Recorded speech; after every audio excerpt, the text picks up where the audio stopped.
So we're into week 3 of the meditation challenge.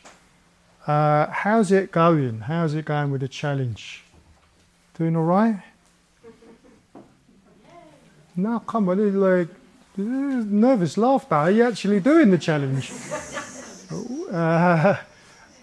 Week 3 the challenge, right? So anyway, yeah. So we've been challenging ourselves to meditate every day for a little as long as we would like to, and also to come down to the centre. And we've been, well, I might just recap a little bit some of the themes that we've been exploring over the last couple of weeks. So we're kind of halfway now. So we've been looking at the mandala of transformation.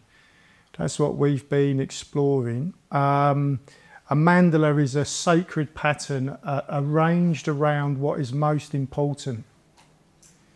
So we've been putting this desire to grow, to flourish, to kind of move towards enlightenment at the centre of that mandala. That kind of innate, whatever is kind of drawn us down here tonight, it's that. It's that sense of wanting to, move beyond your current kind of like limitations, or put in another way, to kind of flourish your life. So we're putting that in the middle, and we've been exploring what the Buddha taught, and we've been arranging that around that central thing, that thing that's of most importance. We've been arranging that around that. Supporting that. That's the whole point of those practices. They're all coming together to support that sensual aspiration. So that's one thing we've been doing. The other thing we've been looking at is so that's kind of what the Buddha taught. We've also been looking at what the Buddha was, or who he was, or what he was. And yeah, I mean, after the Buddha died, people would want to meditate on the Buddha. They would want to reflect on the Buddha. They want to try to get close to the Buddha. And out of those reflections, out of those meditations, came these archetypal Buddhas, these 5 Buddhas of the 5 Buddha mandala. And on tonight, we've got a Moga Siddhi on the shrine. In a way, it's like those practices that we're doing, if they're taken to their full conclusion, could look a bit like that. They could look and feel a bit like that. I mean, not that you're going to turn green. It's not that you're going to turn green, but yeah, we don't know, do we? Let's see. If anyone turns green tonight, we'll know what's going on.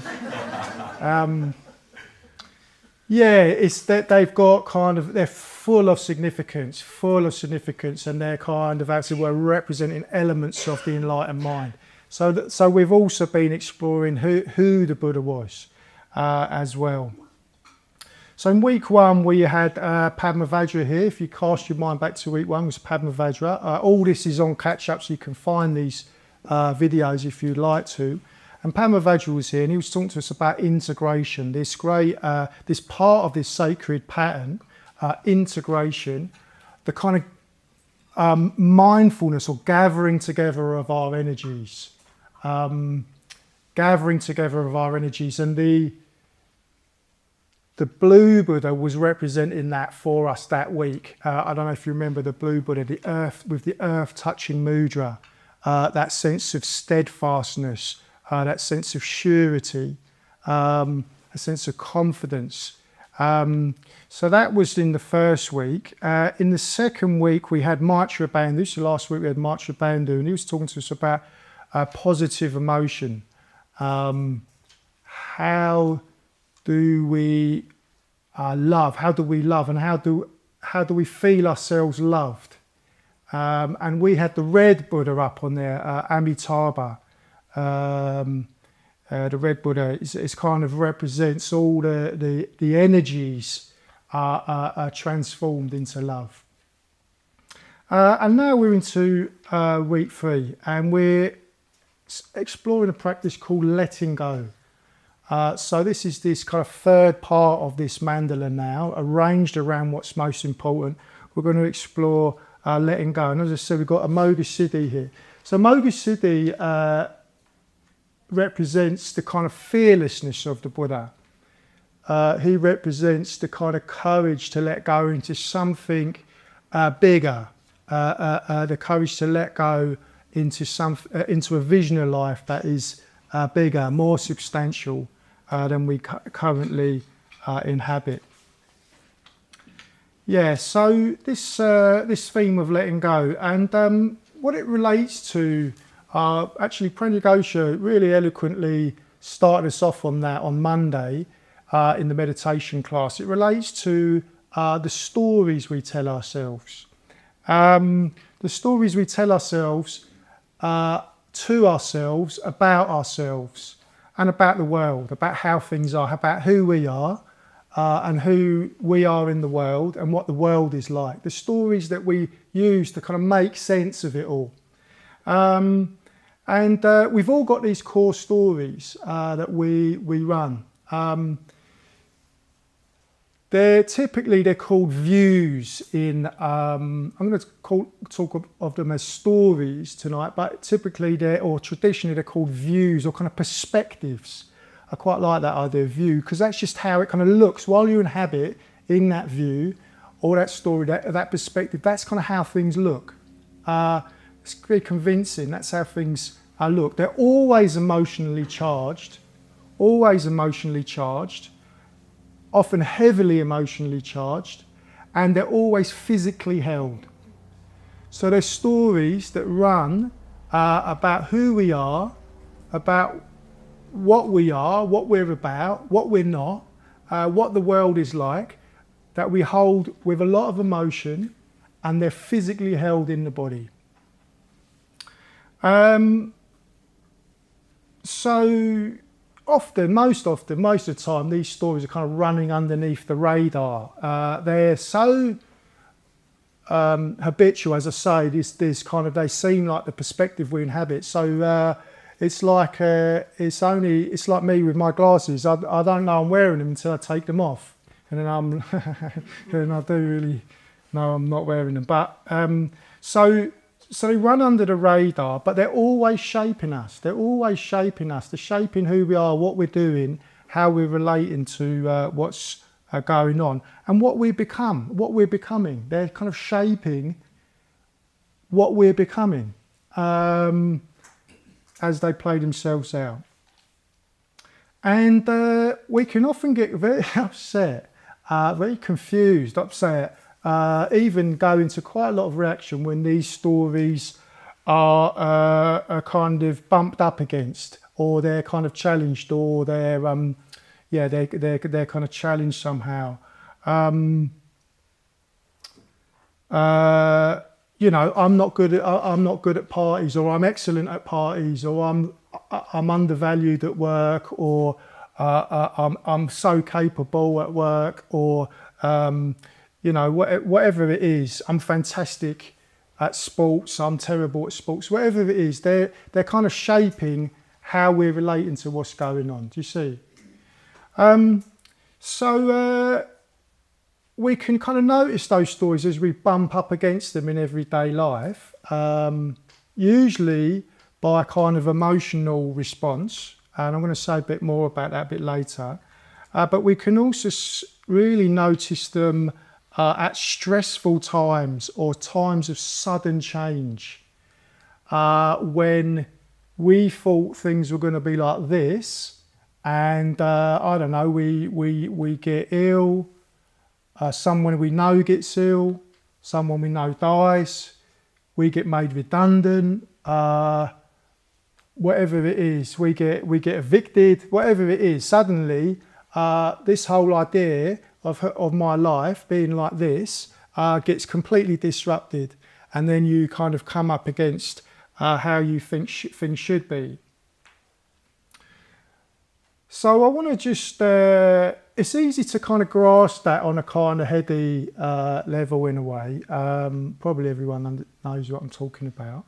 But I wanted to just illustrate it with this this audio book I've been listening to. I've been listening to this audio book as part of my attempt to enrich my cultural life. Also, kind of as my attempt as part of this meditation challenge to kind of do something with what I call the 10 o'clock slot, which is this slot where I kind of fritter away my life, basically, scrolling until I kind of catch hold of my kind of come to, however long later that is. So I've been kind of both listening to this audio book and doing pujas or a bit of meditation instead of doing that. So that's how the challenge has been kind of affecting me. It seems quite a substantial change, actually. When I've been kind of... Anyway, it doesn't matter. So, the book I've been listening to is called The Beekeeper of Aleppo. People have read that, The Beekeeper of Aleppo. It's basically a story of survival of the human spirit in the face of significant loss. It's about a beekeeper in Aleppo, which is I think the largest city in Syria, in the midst of the civil war, which in a way is still going on. I mean, it was at its height in the last 10 years. Anyway, I won't go into war in Syria, but what the point is that you've got this man, and he's been living a particular life, quite a beautiful life in a way, and he lives with his son and he tends to bees. That's his great kind of passion and work, actually. And he describes... So the book is set in the present, but it moves back into the past, and it describes really, with a kind of aching kind of beauty, the life that he did inhabit. He describes kind of sitting in the warmth in the garden at the bottom of the tenement block where they live, with all this colourful food coming in and out and laughter coming out of the kitchen, and the kind of fragrances that move around in the warm night air. It describes the bazaars where they go to shop and all the sights and smells. And it describes these bees, the hum of these bees, and working with these bees with such kind of tenderness such tenderness and kind of understanding. He kind of understands how that works, and he kind of loves them, and he loves kind of being there in the midst of this huge hives of bees in the field.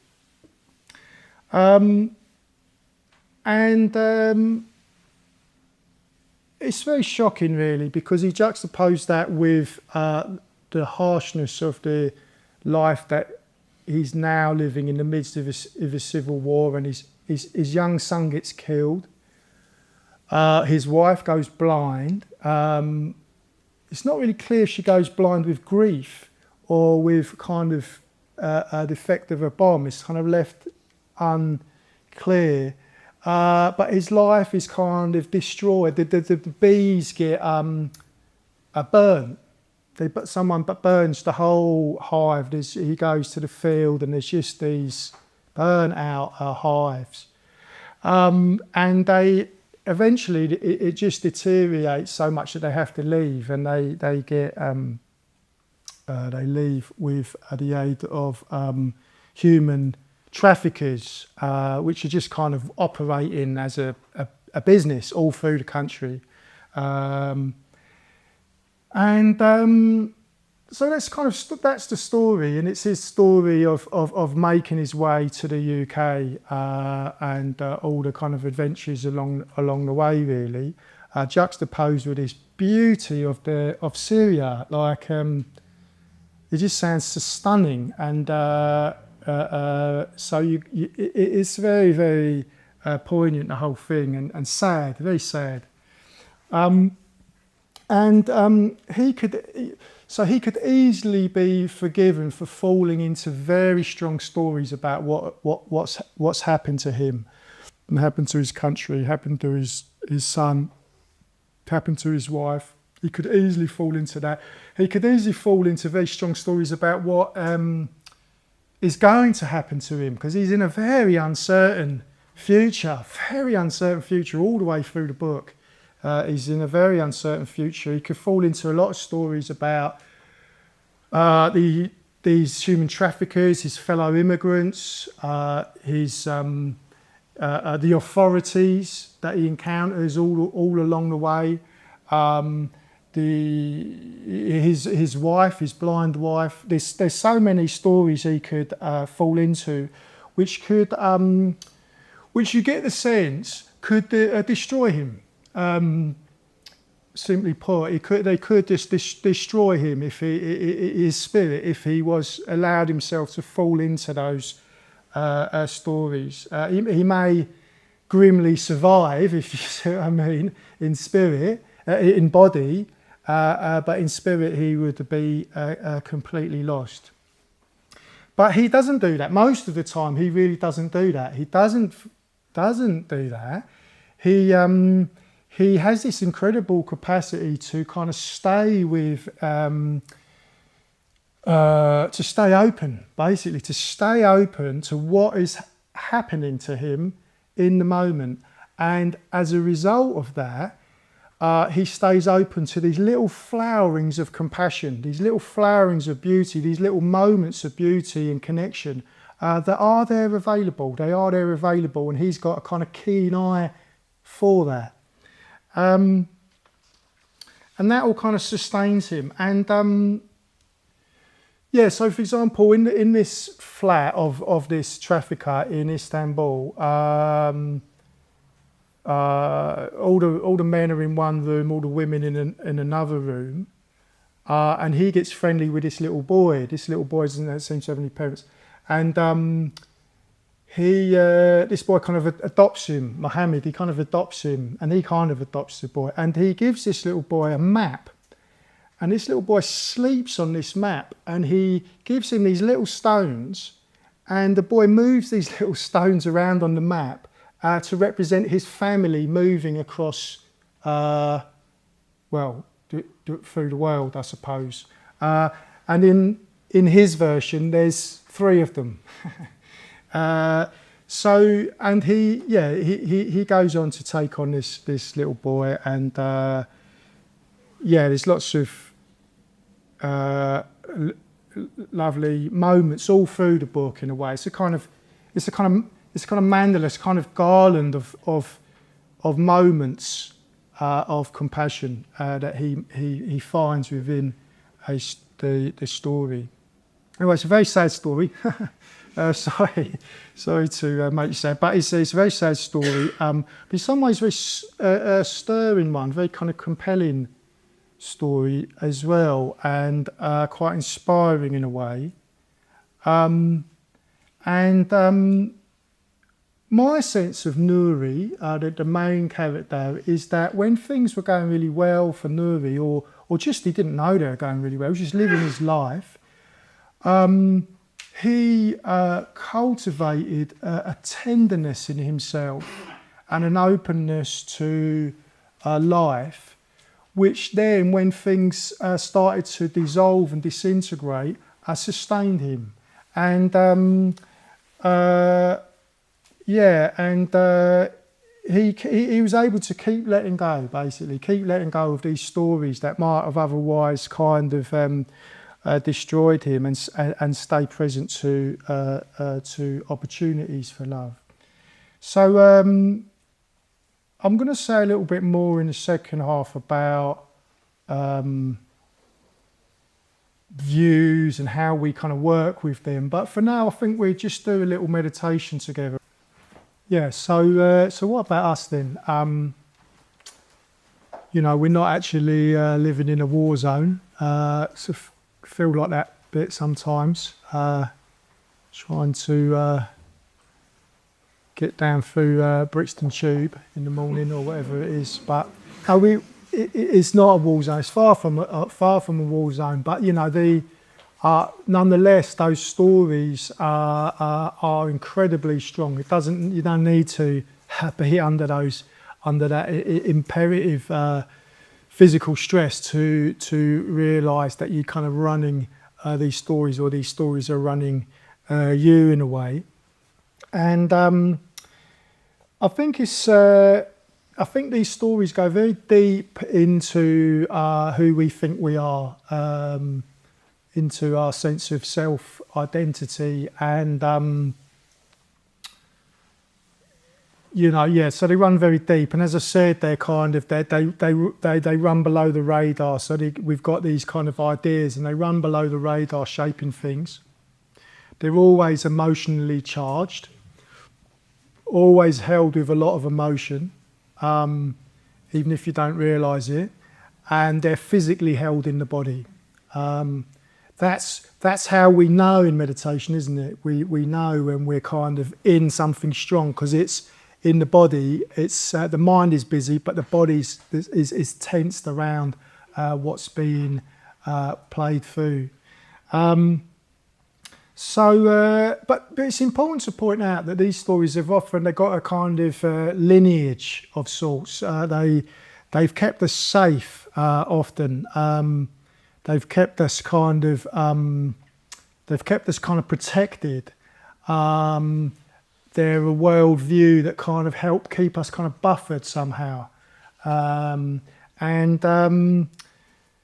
the problem with them is that they're only ever partially true, and they're always limiting. So they're only ever partially true, and they're always limiting, albeit they kind of have held a function for us. So just to illustrate, because again it can get a bit heady, these ideas. In the run up to ordination, so when I asked for ordination, whenever that was, can't remember, 15 years ago, something like that. Maybe a bit less.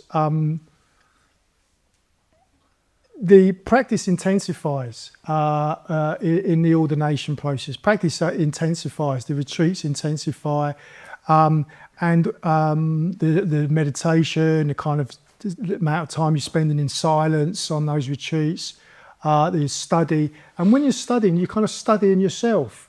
That's in a way what you're doing when you're doing Buddhism. That sounds a little bit egotistical, but in a way you're just studying yourself. The study of Buddhism is the study of yourself. And what happens under those conditions with more intensity of friendship, more study, more practice, is those stories start to come up to the surface a little bit more, where you can kind of get at them. And my story, my big story that I had to grapple with, I'm laughing because it's kind of ridiculous, but my story was that I was a self-made man. That was my story. Self-made man, got to where I had got to under my own kind of volition and steam. Basically, progress I've made in my life was down to me. Spiritual progress I've made in my life was more or less down to me. There were teachers around and so on, but more or less, it was me and my strength of character. That was kind of driving any progress I was making. And it's just ridiculous now I think about it. It's really ridiculous. But the safety in that story, the safety for me in that story was that I didn't have to rely on anybody. Do you see? I didn't really, being a self-made man, I didn't really have to rely on anybody. And there's a kind of safety in that. Stories, I'm never sure kind of quite how profitable it is to work out where they come from. There probably is value in that. I got kind of, my mum was working, so I kind of was a bit of a latchkey kid. I got a lot of love from my mum, a lot of love. But I had a little key in the broken drain pipe around the back of the house, let myself in.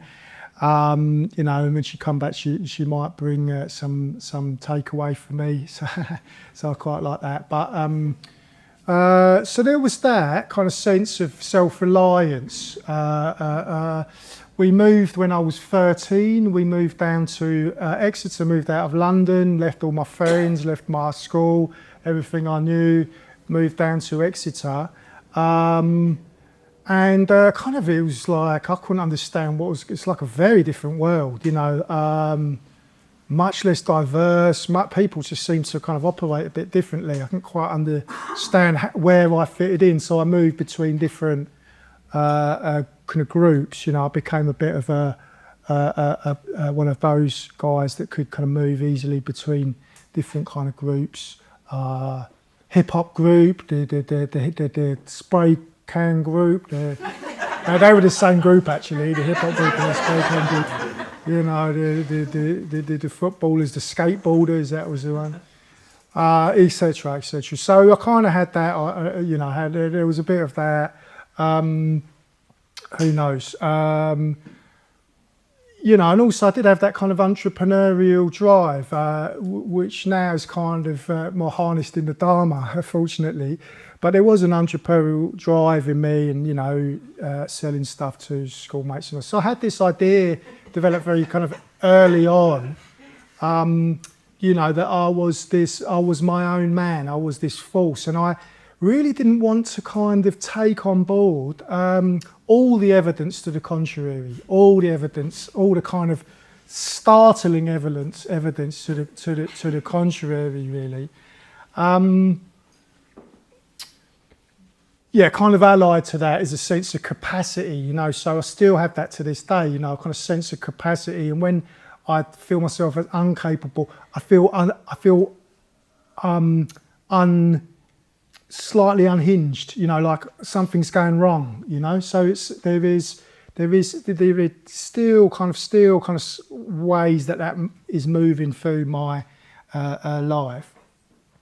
But basically, I started to realise how limiting that was as a view, because, well, for lots of reasons really, but for one, I felt we're kind of blocked in my capacity to feel gratitude.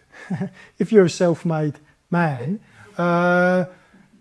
you know, like how do you feel gratitude to people that have helped you? So that was became quite obvious to me that I was kind of blocked in that way, and you know, it didn't take much reflection to realise I'd had so much help in my life. So much help in my life, you know. Teachers at school, even if I didn't like all my teachers at school, there were some that really shone through. Miss Miles, she was really good. Miss Miles was really good. I liked Miss Miles, and she liked me, you know. And she kind of, I think I was a bit her favourite. I was a bit naughty, but she didn't seem to mind. And you know, I kind of, you know, she was nice about me at school reports and stuff. You know, she was affectionate. So there's this. There was that, people believing in me along the way, you know, and then there was, of course, my parents, my mum in particular, giving me a huge amount, very, very supportive, my mum. She'll probably be watching this later, actually, because she's signed up to the meditation challenge, so she'll watch this later, probably. Anyway.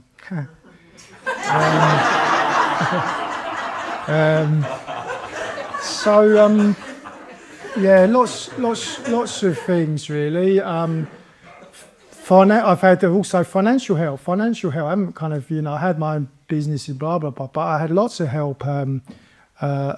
Various family members died, gave me bits of money and so on, and you know, lots of help. And it is these vast networks of people that have helped me, you know, travel and make food, and you know, it's just.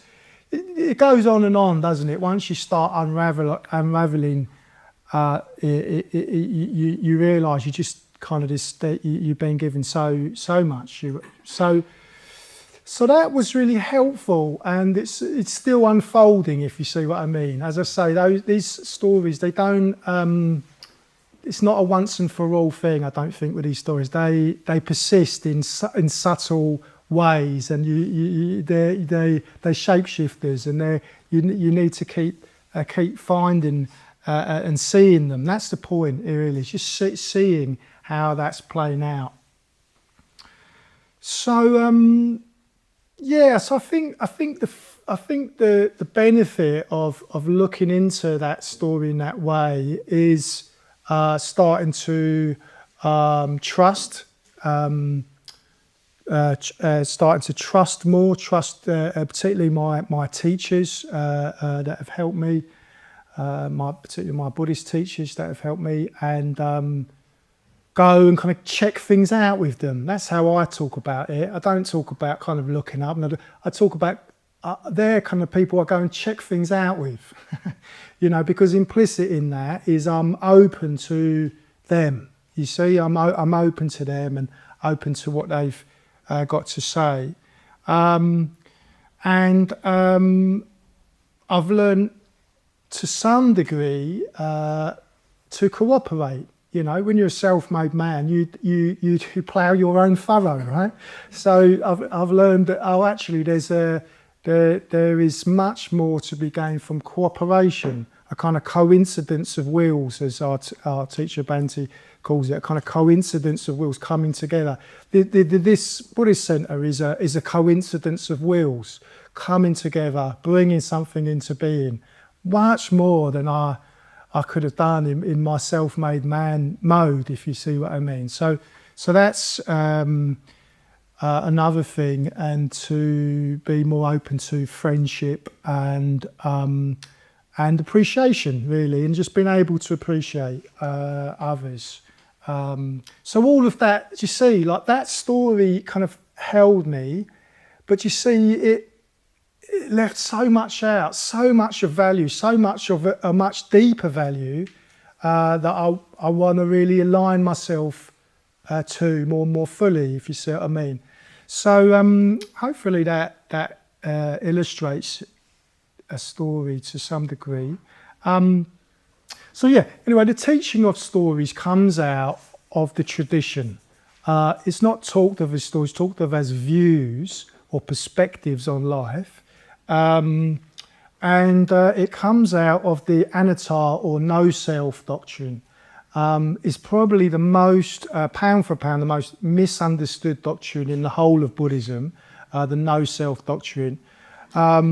Partly just because it's like experientially, it just feels like so untrue, doesn't it? Like I'm kind of no self, I'm not here or something. So that's a complete red herring, and a way of, it can easily be a way of just kind of sidestepping or alien or sidestepping, spiritually bypassing your emotions in a way.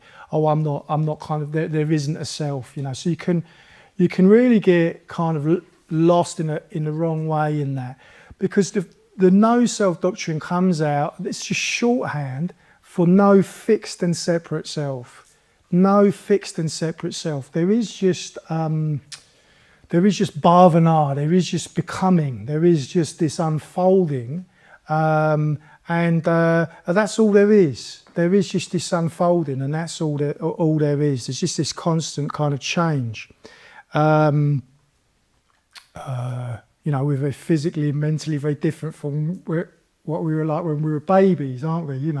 It's just there's this constant physical, spiritual, mental evolution or change. Yeah?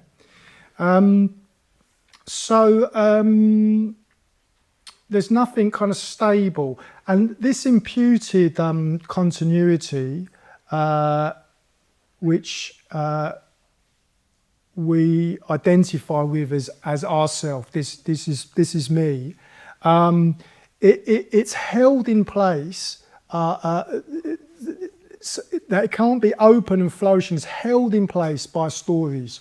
Held in place by stories which are emotionally charged and physically held in the body.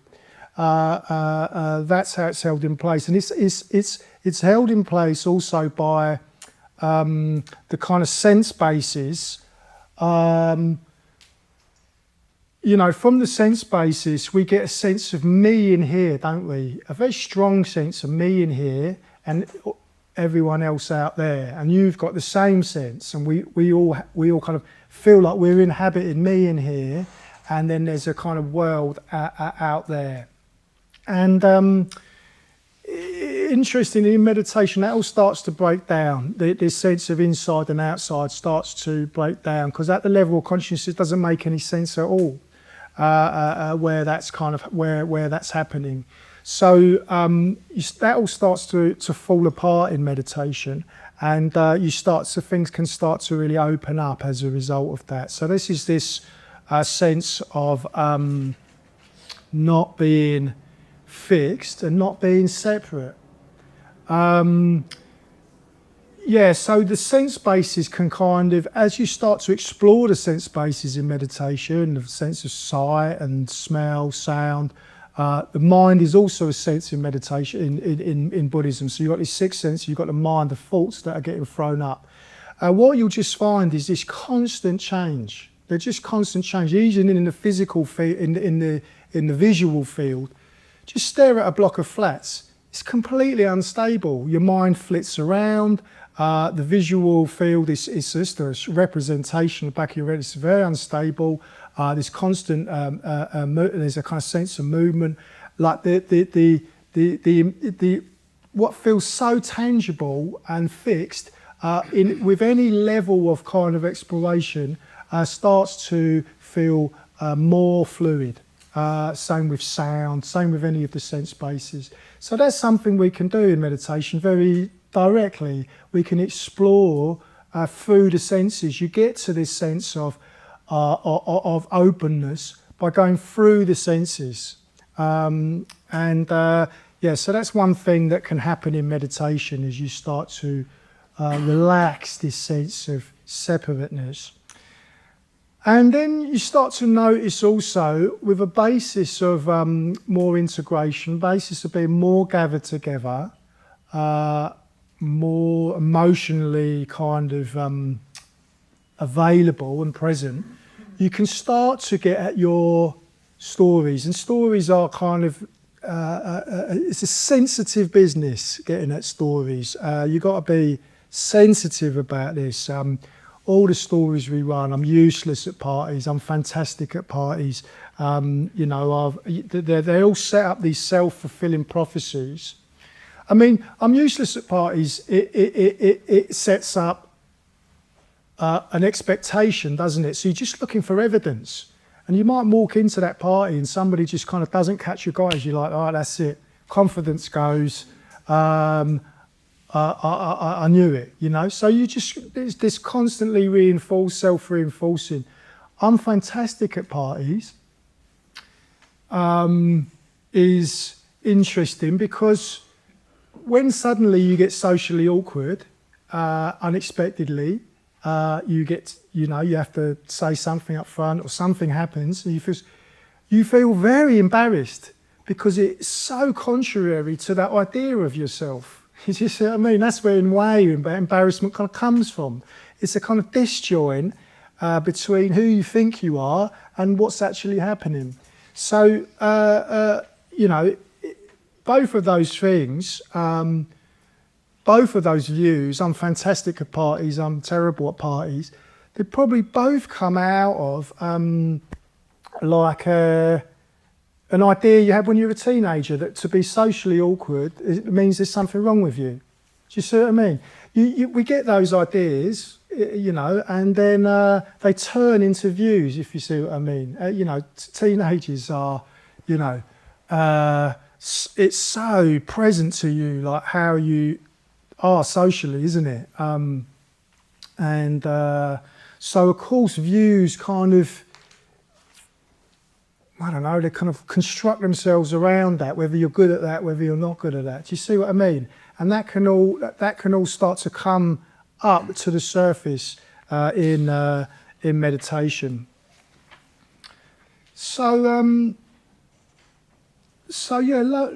letting go is this kind of process. Letting go is the process of noticing our habitual stories that we tell about ourselves,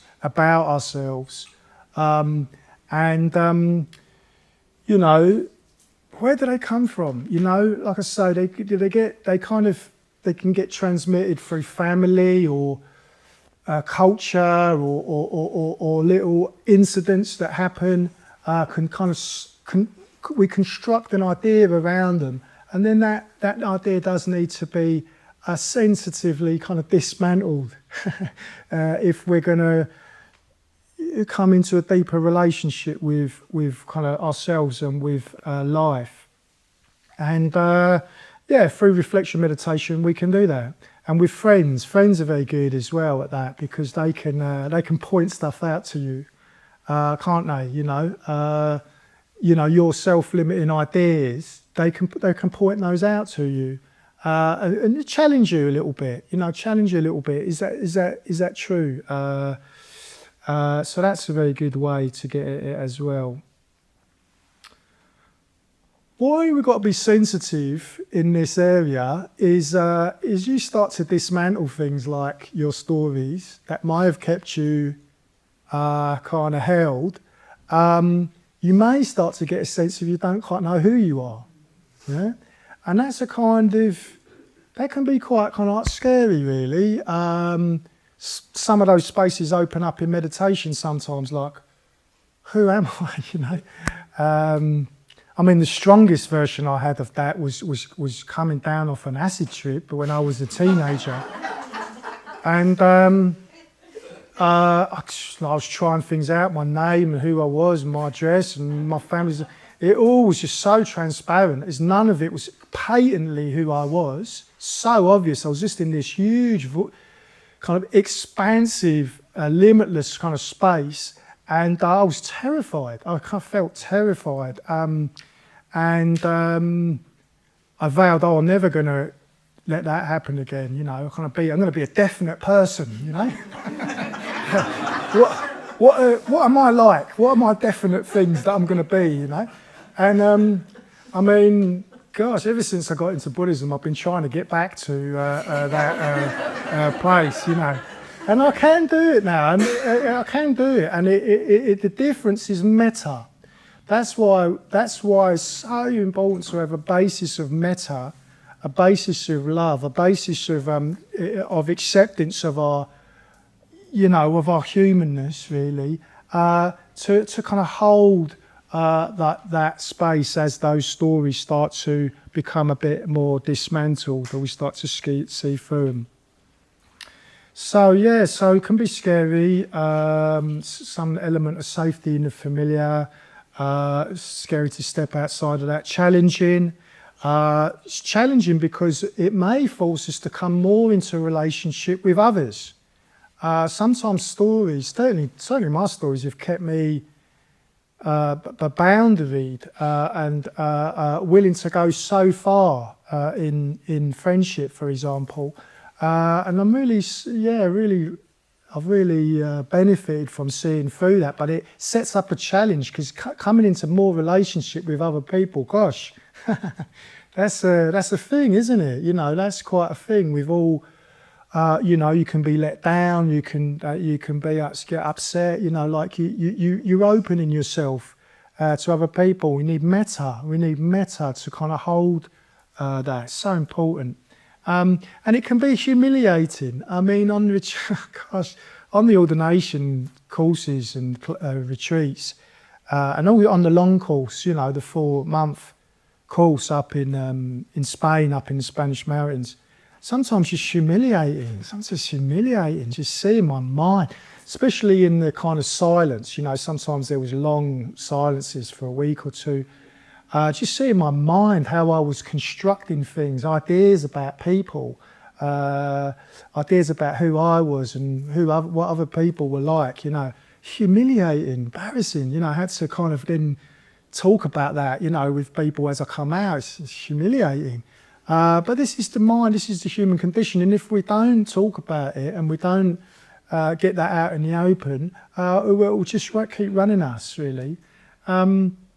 So we have to hold all those explorations with a lot of kindness, and in a way, this Moga Siddhi here on the shrine is a kind of representation of that mudra is fearlessness. It's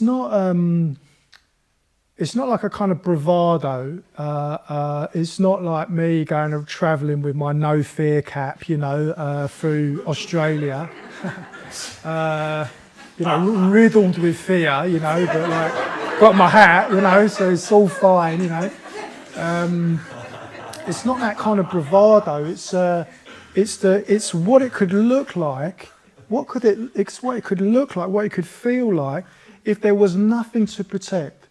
If you didn't have those core stories that you were so identified with, if you didn't have any of that to protect, you'd just be completely free. Or the other thing Moga City represents is this spontaneous activity, this spontaneous responsiveness that we heard about in the first half with the beekeeper of Aleppo. I think he had something of a Moga City about him, He had this capacity to respond and to the moment with openness, extraordinary. Moga City is what it could look. It could look like as we feel less and less fixed and separate as we open up to something a bigger vision of life, bigger vision of ourselves, of what we are, what our life is for, and a kind of rebirth in a way. And that'll be the theme of next week. We've got Suri Gupta coming in to talk to us about opening up, because of course on the basis of letting go, we don't let go into a nothingness. We don't let go into a kind of dismal kind of nothingness. Buddhism is very, very positive about the mind. It's like as one lets go, one just contacts me, you, all of us just contact the illumined mind, and a spontaneously loving, energetic, clear mind. And so that's what we're letting go into. And that's what we'll hear more about next week. Bhante Sangharakshita says, a quote from him is compassion is the rose which flowers in the heart of the void. Compassion is the rose which flowers in the heart of the void. So that's where we're heading. That's where we're heading with practice. I mean, in a way, all these practices that we're exploring together, they're all done best in community. They're all done best with a kind of culture of practice and a kind of communal sense of kind of ethical sensitivity and friendship that you find in a community. Where we can just be ourselves, really. A community, as Maitri Bandhu was saying, which is gives a sense of place, a sense of shared kind of purpose, but it's tolerant of difference. That kind of place where we can just be honest with ourselves, other people, trying out new ways of kind of being in this world. And I just want to draw your attention to the retreat that's coming up. So the retreat for me was a complete game changer. Going on retreat for the first time was a complete game changer. Basically, I was just around people that I'd been kind of around at the centre, but like living together and practicing together and doing the same practices I've been doing at the centre, for a couple of hours and then going back into my life, but doing them for a whole weekend. So those practices and those people just inhabited that whole weekend. And just completely changed the whole thing for me. And it was like these weekends, they're like a kind of TARDIS. They're much bigger on the inside, You go into them, they kind of stretch out, really make the most of those conditions that we're in. And something can really open up. Something can really open up on a retreat. So they're they're coming up. It's coming up quite soon. It's a couple of weeks, I think now. 13th to the 15th February. Vanden Ashuri and Shradin leading it, and it will be wonderful. And it will be something we'll do together. Practices are best done in a culture of practice, in a community that can hold that. So yeah, really encourage you to go and retreat. I can just pass me that book. The other thing I want to talk about is the Journey in the Guide course, which this is the course book for it, written by Maitrinara Bandhu. Basically, Maitrinara Bandhu, she's so accessible. It's had decades of helping people try Buddhism out, and if they kind of like it, helping them to get established in it. And this is that book. This is that course. Basically, it follows the same themes that we've been delving into in the meditation challenge, but it will take them into your life. It will take them into your life in ways that you can't quite kind of know yet. You'll be trying out kind of truthful speech. Oh my Lord, game changer. Truthful speech, who knew, you know? How kind of convoluted our speech is. Trying that out for a whole week, you know, and coming back and being in small groups, being with people that have also been trying that out.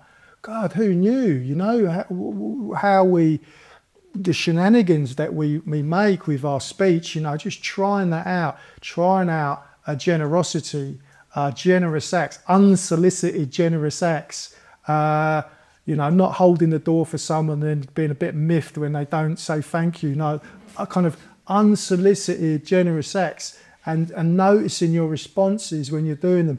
All these areas that we can kind of explore for ourselves and in a way try out being a Buddhist. Try out being a Buddhist. That's what the course is. It's trying out being a Buddhist in your life and seeing what happens. All these Buddhist practices, all the practices we teach, you have to do it for yourself. You have to see for yourself. Don't take my word for it. Don't take Pranga Ghos's word for it or anyone else's word for it. They're only things that you can see into for yourself. So this is an absolute banger. This course is really good. Journey in the Guide, and that starts straight after the retreat.